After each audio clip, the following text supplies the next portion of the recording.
Ẹ̀yin èèyàn lé Ọlọ́run ò ní jẹ́ kí a rí alátakò ní ọdún 2025 àti nínú ayé wa o. Ẹni tí àwọn ọ̀tá máa gbé dìde tó máa takò wá lójúkorojú.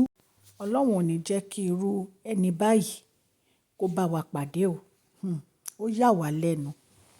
Gist tá gbọ́ yìí. Ẹ rántí pé ìgbà tí ọ̀rọ̀ àwọn ọmọ kú níbi event tí Queen Naomi ṣe ní Ìbàdàn ní Islamic High School. Wọ́n ní arákùnrin kan wọ́n ló ń jẹ́ Lucky Ògúnjọbí. Wọ́n ní ó wá láti Ìsẹ́yìn. Ẹ dẹ̀ mọ̀ pé Ìsẹ́yìn kò jìnnà sí Ìbàdàn. I think it's about 100 kilometers sí Ìbàdàn. Wọ́n ní Ìsẹ́yìn ni arákùnrin yìí ń gbé. Wọ́n ní first time tí wọ́n máa lọ sí court ìyẹn 24th of December. Wọ́n ní arákùnrin yìí wọ́n ló dúró. Ó tako Queen Naomi pé òun rí Queen Naomi níbi event yẹn. Ipe òun rí Queen Naomi ní aago 9 níbi event yẹn. Wọ́n ní ká sọ pé arákùnrin yìí ò tako Queen Naomi ni. Tó dúró tó ń tako wọn lójúkorojú báyìí. Wọ́n ní wọn bá ti gba béèlì Queen Naomi. Wọ́n ní ìgbà tán tún lọ sí kóòtù lánàá náà. Wọ́n ní arákùnrin yìí tún appear. Wọ́n ló tún wá tako wọn níbẹ̀. Wọ́n ní ọ̀rọ̀ tó sọ ní on the 24th. Wọ́n ní òun ni arákùnrin tún wá sọ. Àwọn ṣé mọ̀ pé à ń sọ wípé nǹkan kan ń ṣẹlẹ̀. Ṣé mọ̀ pé à ń sọ fẹ́yìn èèyàn pé nǹkan kan ń ṣẹlẹ̀ pé ọ̀rọ̀ yìí ó ju bí a ṣe lérò lọ. Arákùnrin yìí wọ́n san owó Júdásì fún ni. Arákùnrin yìí wọ́n san owó Júdásì fún ni. Ṣé mọ̀ pé gbogbo nǹkan tá a ti gbọ́ òun ni wípé kó tó di pé àwọn ọmọ yẹn ń tẹra wọn lórí mọ́lẹ̀ tó ń sọ ọmọ láti fẹ́ǹsì òdì kejì. Ṣé mọ̀ pé wọ́n ní aago 5 sí 6 ní gbogbo kìíní ìṣẹ̀lẹ̀. Ẹ dẹ̀ mọ̀ pé Queen Naomi ti announce ní radio station pé ó di aago 10 káwọn tó bẹ̀rẹ̀ event yìí. Wọ́n dẹ̀ ní ó di aago 8 sí 9 kí àwọn ọlọ́pàá tí wọ́n gbà àtàwọn security tó dé. Wọ́n ní arákùnrin yìí ní rárá o aago 9 ni wọ́n débẹ̀ wípé Queen Naomi dẹ̀ wà ńbẹ̀.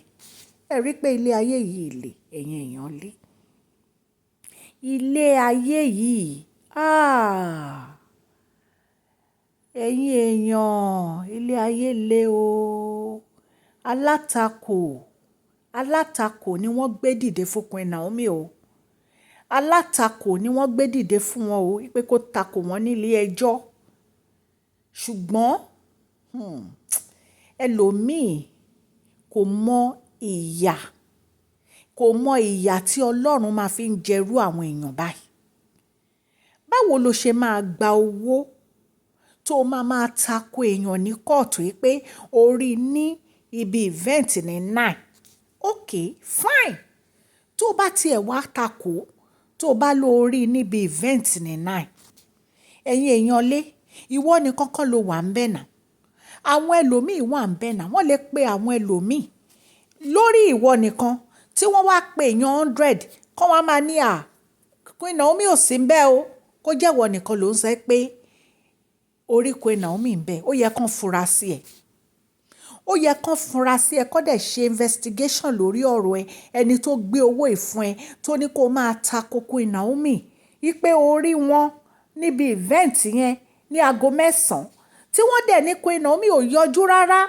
Ẹ rántí pé màmá wọn sọ pé wọ́n pe àwọn ibi táwọn ti ń so oúnjẹ táwọn ń coordinate gbogbo àwọn tó ń so oúnjẹ. Wọ́n náà pe àwọn ní aago 4.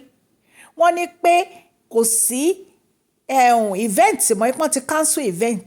Wọ́n ní màmá wọn sọ pé àwọn wá ń béèrè pé báwo ni ta ló ń pè yìí pé kí ló ṣẹlẹ̀. Ẹ rántí kán lọ wo time tí wọ́n pe màmá wọn. Ṣebí fóònù ò lè parọ́. Ibi tí wọ́n ti máa mọ̀ pé wọ́n gbé owó fún ẹnìyẹn láti wá tako Queen Naomi. Ṣé ẹ rí ẹ̀yin èèyàn lé ọ̀rọ̀ tó ṣẹlẹ̀ yóò ju bá ṣe lérò lọ. Àwọn ọ̀tá Queen Naomi àwọn náà ṣe gbogbo nǹkan tó ṣẹlẹ̀. Ẹ wò ó lóòótọ́ oríṣiríṣi ló ti ń ṣẹlẹ̀ ní ibi event tó yẹ pé wọ́n máa ń tẹra wọn lórí mọ́lẹ̀. Kì í ṣe bí kán máa sọ ọmọ láti òdì kejì. Wọ́n di àwọn parent tó ń sọ ọmọ sí òdì kejì fẹ́ǹsì yẹn. Mo wàásù ẹ̀ pé wọ́n dì wọ́n ni. Kì í ṣe ojú lásán ni ọ̀rọ̀ yìí. mo wàásù ẹ̀ pé wọ́n di àwọn parent ni. Báwo ni èèyàn ṣe máa sọ ọmọ ẹ̀ over the fence tí ò bá ń ṣe pé ìdí ayé? Ìdílé yìí wọ́n fẹ́ dá ọ̀ràn sí ọ̀tá Queen Naomi lọ́rùn ni. Ṣùgbọ́n Ọlọ́run ò ní fún yín ṣe o. Ìwọ arákùnrin yìí tó ń jẹ́ Lucky, Ọlọ́run Elédùmarè ó máa kọjú ìjà sí ẹ̀. Ọlọ́run máa kọjú ìjà sí ẹ tó yẹ pé ẹnu ẹ tó fi lọ witness in court wípé Queen Naomi wà ń bẹ̀ ní 9 o'clock, ẹnu ẹ náà ló fi máa padà lọ bá dájọ́ pé rọ́ ló pa wọ́n gbogbo fún ẹni, wọ́n ní kó wá parọ́ mọ́ wọn ni. Àfi tí ò bá sí Ọlọ́run lókè lókù. Ọlọ́run tó ń gbọ́ àdúrà ó máa takò ẹ́ tó jẹ́ pé fúnra rẹ̀ ló máa fi ẹsẹ̀ ara ẹ̀ rìn padà lọ sí kóòtù yẹn pé ẹjọ́ wọ́n gbowó fún mi ni kí n wá ṣe false witness lèyí. Àwọn adájọ́ gangan wọ́n mọ̀ pé irú ẹ̀yin báyìí ẹ wà dáadáa tó jẹ́ pé ẹ máa ń gbowó Judas. Ìwọ lọ gba owó ó wá ń takò Queen Naomi ní court. Wọ́n ní nǹkan tó ṣẹlẹ̀ gangan ni wọ́n lárákùnrin ni ò jẹ́ kán gba béèlì Queen Naomi. Wọ́n ní wọn ò bá ti gba béèlì Queen Naomi. Wọ́n ní wọn ò bá ti fún Queen Naomi ní bail. Wọ́n ní arákùnrin olówó takò wọn ní court. Ẹ rí pé ilé ayé yìí àfi kí Ọlọ́run máa ṣàánú fún wa lọ́wọ́ ẹni tó ń ṣọ́ wa tá a mọ̀. Àwọn èèyàn, àwọn ọ̀tá pọ̀ fún Queen Naomi o. Àwọn ọ̀tá wọ́n pọ̀ fún Queen Naomi. Ẹ̀yin náà dẹ̀ mọ nǹkan tó ń ṣẹlẹ̀ nínú palace yẹn. Ẹ mọ nǹkan tó ń ṣẹlẹ̀ nínú palace yẹn pé wọn ò fẹ́ kí Queen Naomi padà wá sí inú palace. Wọn ò fẹ́ kí wọ́n padà wá sínú palace. Ṣé mọ̀ pé ọjọ́ event yẹn náà à ń sọ fún yín pé wọ́n rán àwọn agbénipa wípé kó máa lé Queen Naomi kiri, kó máa ṣọ́ wọn kiri, tí wọ́n fi wá wọn lọ sótẹ́ẹ̀lì tó dé sí, tí wọ́n ní wọn ò rí wọn tán gọgọgọgọgọ kó tó di pé wọ́n mú driver wọn, wọ́n lu driver wọn. Ẹ̀yin èèyàn lé ẹjọ́ ẹ máa bá mi fi àdúrà ran Queen Naomi lọ́wọ́. Ẹ dẹ̀ máa gbàdúrà pé ọkùnrin tó ń pèrè ẹ̀ ní Lucky yìí kí Ọlọ́run kó sí nínú padà kó wá fi ẹnu ẹ̀ kó wá fi jẹ́wọ́ wípé òun gba owó lọ́wọ́ àwọn ọ̀tá Queen Naomi ni láti wá say false witness ní court sí ẹni ẹlẹ́ni. Ìwọ wá ń jẹ́rìí èké. Ó wá ń jẹ́rìí èké. Olúwa á kọjú sí ẹ. Olúwa á kọjú sí ẹ.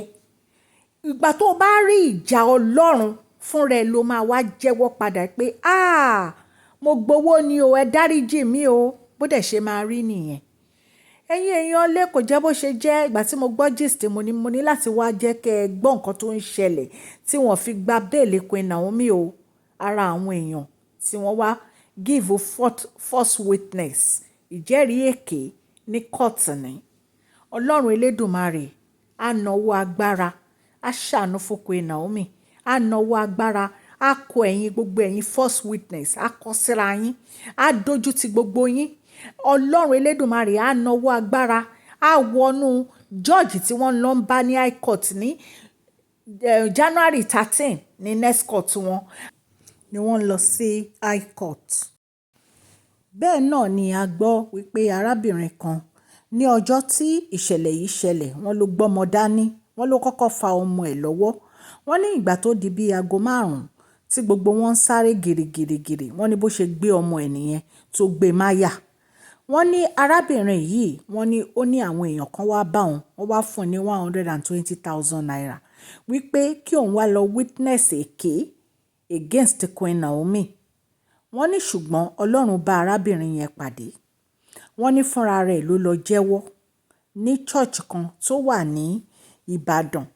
Wọ́n ní church tó ti lọ jẹ́wọ́ ẹ̀, wọ́n ní àwọn church wọ́n ní wọ́n ti wá sí church Queen Naomi rí tó jẹ́ pé Queen Naomi gan ti lọ sí church wọn rí tán ti lọ wàásù níbẹ̀. So wọ́n ní arábìnrin yìí ní òun ò gba owó, òun ò lọ witness èké mọ́.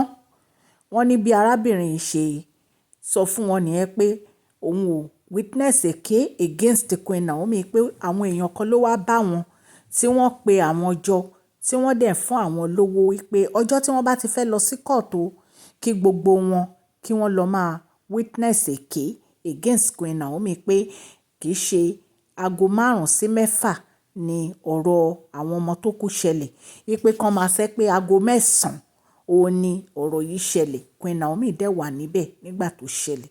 Ẹ̀yin èèyàn lé rí pé yìí lágbára. So ẹ̀yin èèyàn lé àwọn èèyàn kan àwọn ni wọ́n lọ ń san owó Judas fún àwọn witness pé kí wọ́n máa parọ́ mọ́ Queen Naomi. Èmi dẹ̀ mọ̀ pé ní agbára Ọlọ́run àṣírí gbogbo yín máa tú lẹ́yọ kọ̀ọ̀kan ni tó yẹ pé fúnra yín lẹ wá máa fi ẹnu yín lẹ máa fi jẹ́wọ́ ẹ̀ṣẹ̀ tẹ́ ẹ ṣẹ̀.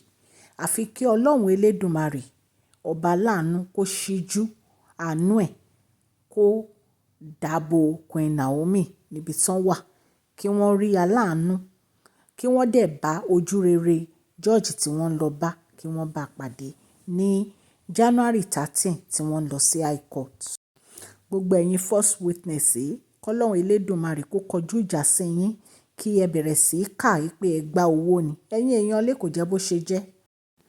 Sọ̀rọ̀ lórí social gist, celebrity gist, politics àti gbogbo nǹkan tó ń ṣẹlẹ̀ ní agbègbè orílẹ̀-èdè bàbá wa ní ilẹ̀ Nàìjíríà. Tẹ́ bá ti subscribe ẹ tẹ notification bell yín so that a bá ti post any gist ẹ máa rí. Mo dúpẹ́ gbogbo ẹ̀yin ó subscribers o àti ẹ̀yin tẹ́ ṣẹ̀ darapọ̀ mọ́ wa.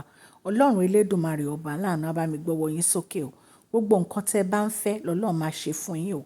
Ẹ ní rí alátakò bíi Lucky tó máa takò yín ní gbogbo ọ̀nà. Ọlọ́run Elédùmarè á bá wa bá gbogbo àwọn alátakò á bá wọn wí ní agbára Ọlọ́run. Ọlọ́run á bá mi gbọ́wọ́ yín sókè o. Please share this video, like and subscribe. God bless you all. Mashola Gist TV. Love you all.